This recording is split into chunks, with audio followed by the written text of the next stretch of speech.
Halo, Assalamualaikum warahmatullahi wabarakatuh. Selamat pagi anak-anakku. Ketemu dengan saya lagi, Ibu Ida Farida dalam mata pelajaran Pendidikan Agama Islam, kelas 10 semester 2. Oke anak-anak, pada hari ini kita akan membahas tentang iman kepada malaikat. Oke, dalam Al-Quran telah banyak disebutkan gitu ya. Allah memperkenalkan kepada kita malaikat. Siapa sih malaikat itu? Nah, kita bisa mengenal malaikat itu lewat Al-Quran, lewat yang dijelaskan oleh Allah dalam Al-Quran tentang siapa malaikat itu. Oke, salah satunya adalah Quran surat Al-Baqarah ayat 30. A'udzubillahi minasyaitonirrajim. Bismillahirrahmanirrahim. Wa idh qala rabbuka lil malaikati inni ja'ilun fil ardi khalifah. Qalu ataj'alu fiha may yufsidu fiha wa yasfiku dima wa nahnu nusabbihu bihamdika wa nuqaddisu lak. Qala inni a'lamu ma la ta'lamun.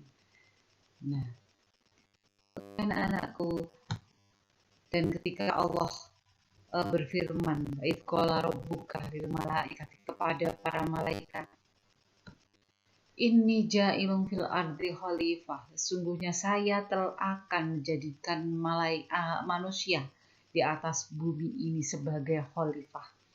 Qalu, maka para malaikat itu berkata, "Ataj'alu fiha?" Mengapa engkau jadikan yang di atas bumi mayufsidu fiha, orang yang senantiasa merusak gitu di atas muka bumi, wa yasfikud dima, dan menumpahkan darah, wa nahnu nusabbihu bihamdika wa nuqaddisu lak, sedangkan kami para malaikat itu senantiasa bertasbih dan senantiasa memujimu ya Allah, wa nuqaddisu lak, dan senantiasa mensucikanmu ya Allah. Qala inni a'lamu ma la ta'lamun. Allah menjawab, sesungguhnya aku lebih tahu dari apa yang kamu tidak tahu.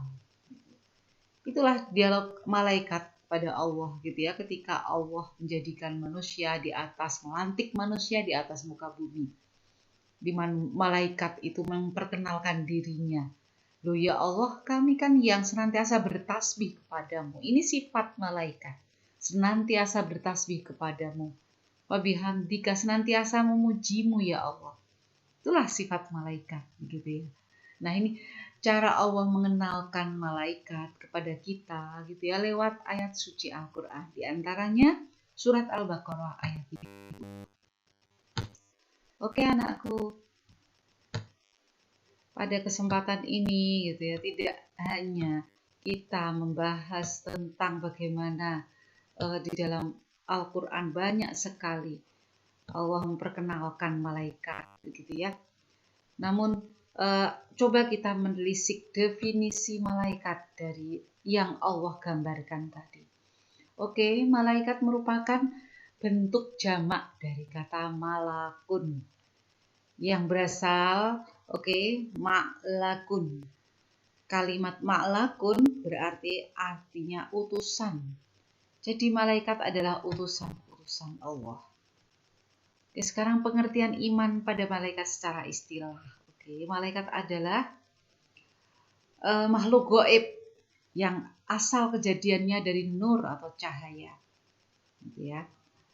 Nah, oke, terus dalil keberadaan malaikat nih menurut Al-Quran dan hadis. Nah, dalil keberadaan malaikat dalam firman Allah.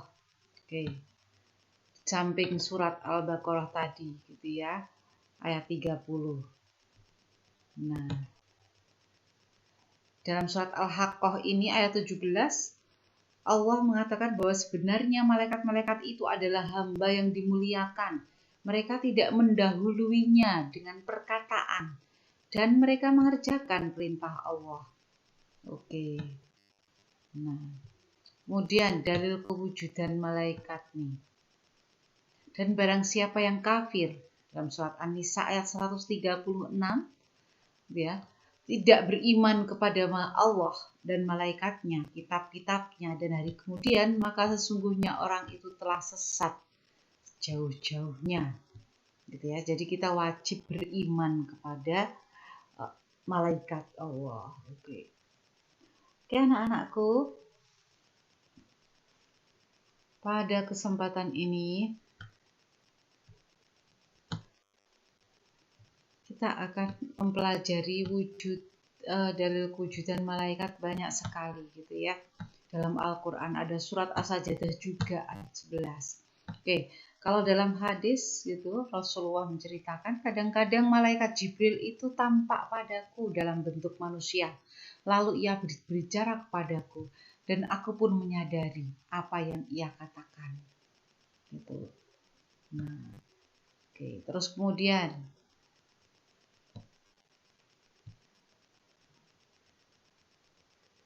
apabila hari Jumat, kata Rasulullah, tiba pada setiap pintu masjid para malaikat itu. Jadi ada malaikat setiap pintu masjid. Mereka menulis setiap orang masuk secara berurutan dari yang paling pertama. Lalu apabila imam telah duduk di atas mimbar, mereka menutup lembaran-lembaran catatan itu dan malaikat turut datang untuk mendengarkan khutbahnya. Itu ya, makanya kalian jangan terlambat kalau pergi sholat Jumat. Oke. Oke, anak-anakku masih banyak sekali hadis Rasulullah bisa kalian baca di sini. Oke, sekarang dalil akli, dalil yang berdasarkan dengan akal sehat gitu ya tentang keberadaan malaikat. Jadi sungguhnya bisa kita nalar malaikat itu. Ya, sekalipun malaikat itu gaib. Oke. Akal sehat tidak akan mengingkari wujud malaikat. Para malaikat mempunyai banyak bekas atau tanda yang memastikan wujud mereka. Contohnya, malaikat Jibril menyampaikan wahyu kepada Nabi Muhammad SAW. Buktinya ada Al-Quran gitu ya, yang sampai kepada kita sampai hari ini. Kemudian, kematian manusia. Jelas manusia itu mati karena apa? Karena ruhnya dicabut gitu ya. Karena ruhnya dicabut. Berarti ada yang mencabut. Siapa itu? Malaikat pencabut nyawa. Itu buktinya. Kemudian manusia memiliki kelemahan pandangan mata karena tidak memiliki kesiapan kesempurnaan untuk melihat sesuatu yang tidak menafikan wujud sesuatu tersebut gitu ya. Oke. Kemudian masih banyak tanda-tanda malaikat itu ada. Dan sifat malaikat sekarang, malaikat tidak sama dengan manusia, baik sifat maupun tugasnya. Tidak berjenis kelamin, tidak makan, tidak tidur. Mempunyai tugas tertentu, mengatur ketertiban alam, taat dan tidak pernah meninggalkan perintah Allah. Kalau kita kan kadang melaksanakan perintah Allah, kalau manusia gitu ya, kadang taat gitu. Kemudian mempercayai bahwa Allah telah menjadikan suatu makhluk dari nur gitu yang tidak dapat dilihat dengan mata. Allah memberikan kelebihan pada para malaikat muqarrabun yang dekatnya pada Allah. Jadi malaikat itu selalu dekat dengan Allah. Oke. Kemudian peranan malaikat sekarang membantu dan dalam penciptaan manusia, menjaga Bani Adam, mencatat amal manusia, menyeru kebaikan, menguji keimanan, bakhil dan takut miskin. Nah, itu ya. Kemudian mencintai peranan malaikat ini, mencintai dan membimbing manusia, mengucap sholawat pada manusia, memohonkan ampunan, memberi kabar gembira pada manusia, berperang bersama manusia, jadi membantu manusia berperang melawan kedoliman gitu ya, itu malaikat. Kemudian menjaga dan menolong dari kesusahan. Kemudian peranan malaikat kepada kaum kafir nih dan fasik, menurunkan siksa, melaknat kaum kafir dan melaknat orang yang suka berbuat dosa. Itu malaikat. Kemudian peranan malaikat kepada alam nih memikul arsy. Arsy itu singgasana gitu yang menopang alam ini. Kemudian menjaga gunung-gunung, mengatur hutan, mengatur urusan manusia di dunia. Kemudian dan alam semesta. Kewajiban mukmin sekarang kepada para malaikat itu apa? Anak-anakku, mengakui keberadaannya. Yang kedua, tidak menyakiti malaikat dengan berbicara jelek tentang mereka. Nah, nggak boleh kita berbicara jelek tentang malaikat. Kemudian menjauhi dosa dan maksiat Dan yang terakhir adalah mencintai semua malaikat. Nama-nama malaikat dan tugasnya Anda sudah hafal semua ya waktu SD, SMP. Ada 10 nama malaikat dan tugasnya. 10 nama, bukan jumlah ya. Kalau jumlah malaikat itu banyak sekali tak terhingga. Namanya malaikat gitu ya. Di utusan yang jumlah banyak sekali tak terhingga. Oke. Sekarang nama tugasnya. Oke, Jibril tugasnya pencabut nyawa. Mikail. Apa anak-anakku? Sekarang tugas di rumah untuk menghafalkan tugas-tugas malaikat itu ya. Mikail. Oke. Memberi rizki, Israfil. Meniup trompet, Israel. Mencabut nyawa, Mungkar. Menanyai dalam kubur dan nakir, Raqib, Atid. Mencatat amal baik buruk kita, Ridwan. Menjaga surga, Malik menjaga neraka. Oke, itu tugas-tugas malaikat gitu ya. Nah, tuh anak-anakku, sekarang tugas-tugas malaikat Anda sudah tahu secara sekilas tadi ya. Oke, semoga dengan tugas para malaikat itu membuat kita gitu ya semakin dekat kepada Allah karena kita merasa diawasi terus oleh malaikat gitu ya. Jadi inilah hikmah kita beriman kepada malaikat, membuat kita semakin dekat sama Allah, membuat kita akan semakin terpacu melakukan perbuatan yang baik gitu, karena amalan kita selalu dicatat oleh malaikat gitu ya. Kemudian membuat kita tidak mudah berbuat maksiat gitu ya. Karena setiap saat malaikat bisa mencabut amalan kita. Oke.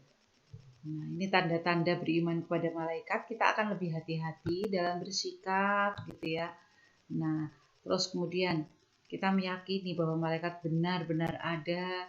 Kita mempersiapkan kematian karena malaikat pencabut nyawa itu pasti datang tanpa permisi gitu ya.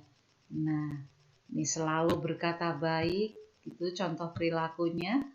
Itu yang tercermin pada diri kita, kemudian saling menguatkan hal-hal yang positif, saling mengingatkan, kemudian senantiasa bersyukur pada nikmat Allah, kemudian senantiasa berbuat yang bermanfaat, gitu ya.